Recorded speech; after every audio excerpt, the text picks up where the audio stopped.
these yells of these men, or just a man, just one man going, "Where is she? Where is she?" I start to look through the door hinge to see if I can see anything. And there's like a door here and there's like another door here. So I'm like trying to look through two door hinges. And so I look through this door hinge and I see this white man in a black beanie just like open the door of my personal office and come inside the personal office and yell again, "Where is she?" And I have never been quieter in my entire life. I was just, I don't even know if I held my breath, but I was just, here behind there, and I just start sliding down. And then all of a sudden I hear my staffer G yell out. And he's like, hey, it's okay. Come out. So I'm like,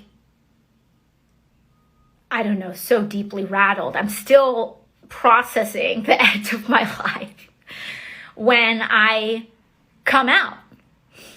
And I come out, and this man is a Capitol Police officer. But the story doesn't end. It's a Capitol Police officer. There was no partner, was not yelling, Capitol Police, etc., etc. But then it didn't feel right. Because he was looking at me with a tremendous amount of anger and hostility. And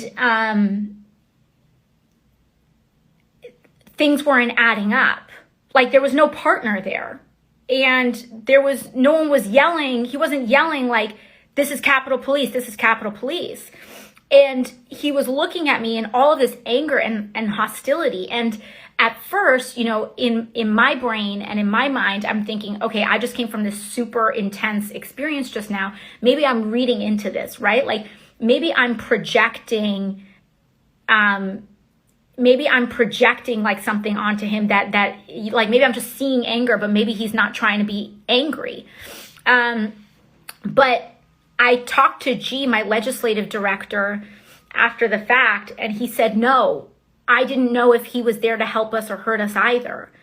And G was actually like, this man came with so much hostility that G was sizing him up and didn't know if he was going to have to fight him.